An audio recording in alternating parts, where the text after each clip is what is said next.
What is up, y'all? We are here for another draft league. We're doing Master Battle Circuit. My good friend Will actually is like the host of this league, and I'm kind of helping him run things a little bit here, and I'm very, very excited. I actually managed to get third overall pick for this draft, so I was able to put together a pretty spicy team.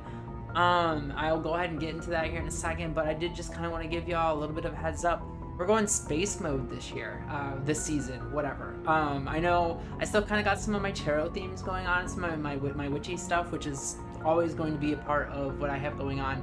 But I also kind of wanted to give you guys a peek into another one of my passions, and that is like space and all things high strangeness related to space. So my nickname theme for this season kind of stuck to that, and I do have some plans for my videos this year, or this season for this league. And basically my plan is to do some little sections that kind of go over some of the nicknames of my Pokemon and go into a little bit more detail and some more fun facts about why I named that Pokemon that thing, and kind of some of the more interesting conversation pieces and topics that come along with those nicknames. So let's just go ahead and jump right in. Let's go ahead and talk about the team.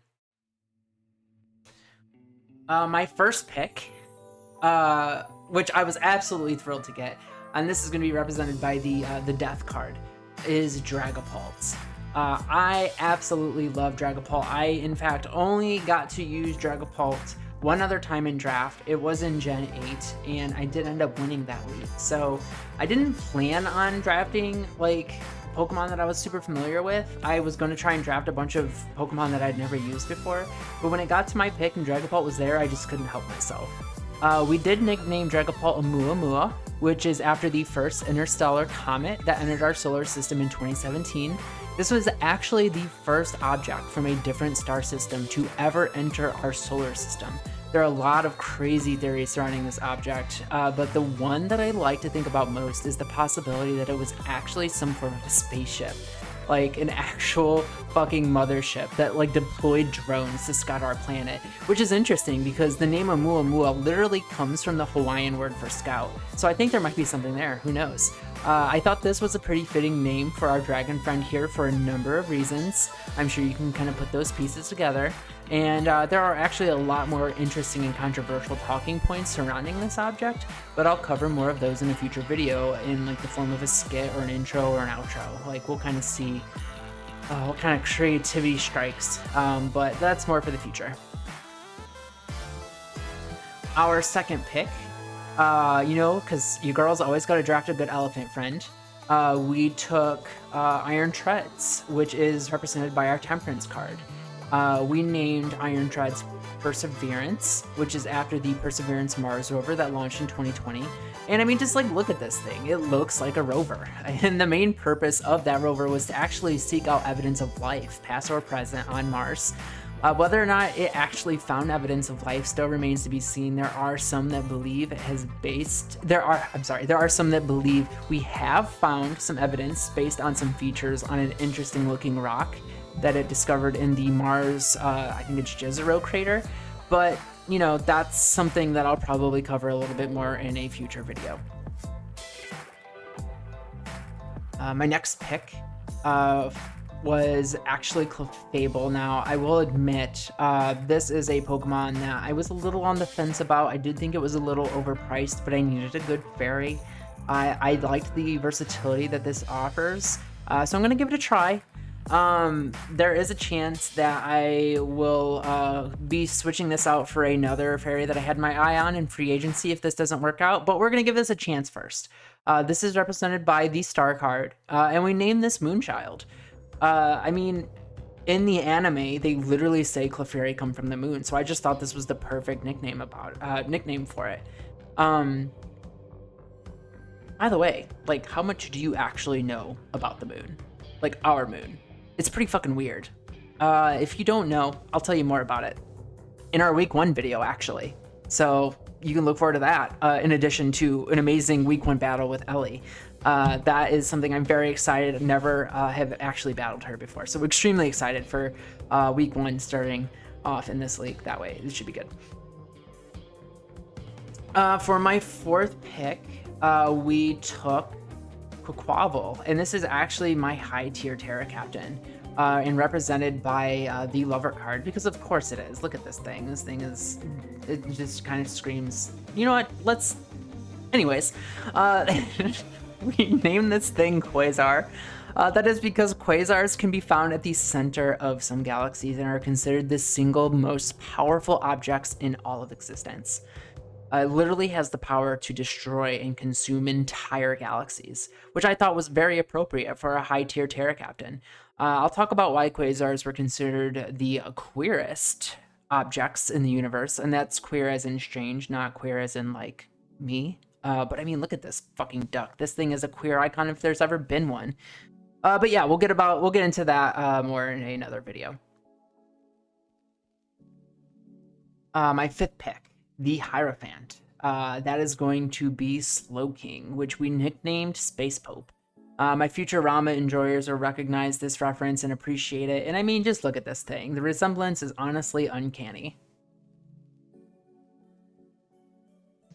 My 6th pick is Rotom Heat. This is our sun card. We aptly named this Sol, which is the Latin word for sun.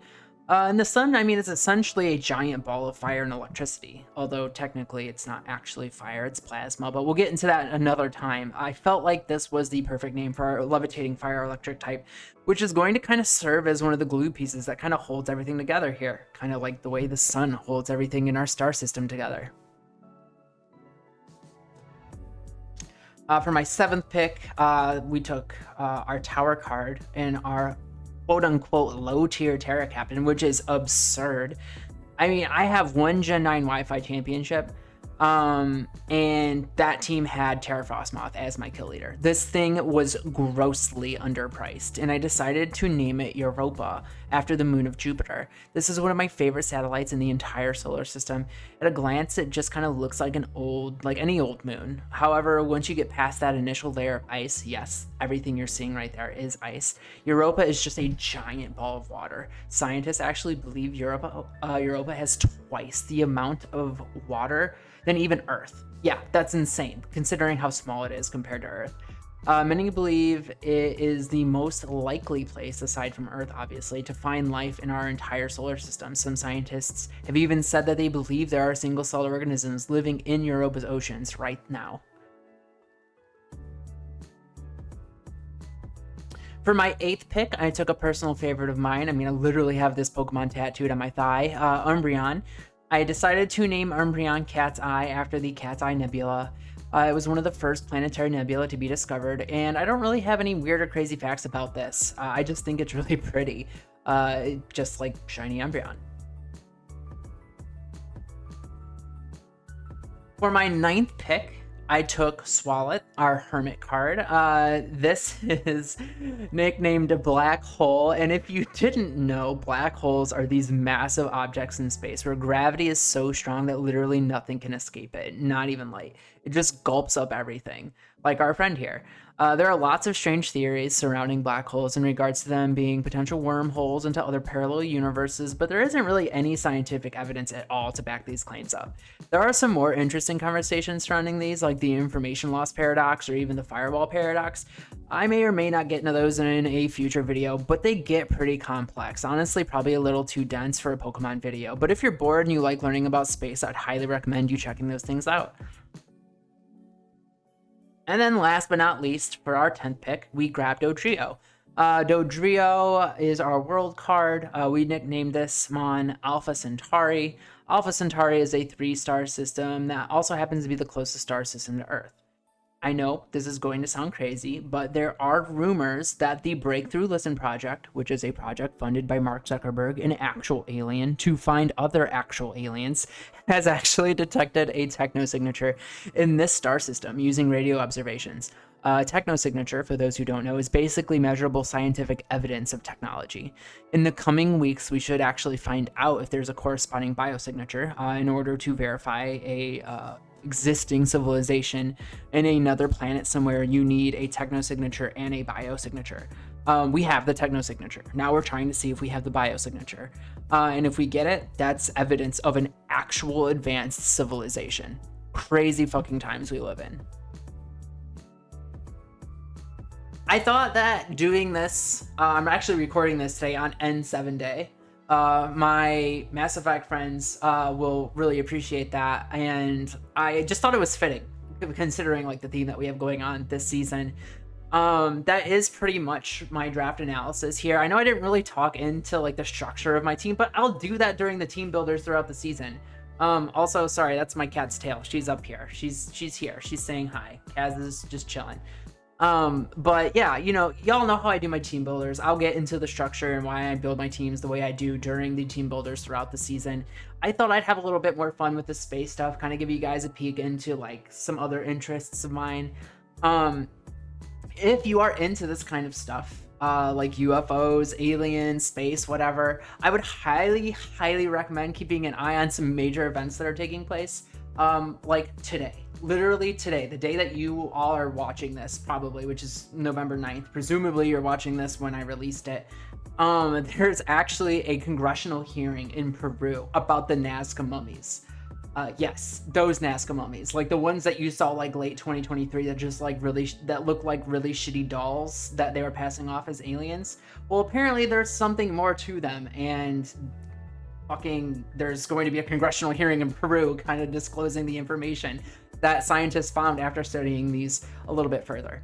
Additionally, on the 13th of November, there's going to be a congressional hearing in the United States featuring whistleblowers who are going to be revealing information about a secret government program called Immaculate Constellation, which is a stupid fucking name, but it is what it's called. You look this shit up. This is all real. I'm not making this up.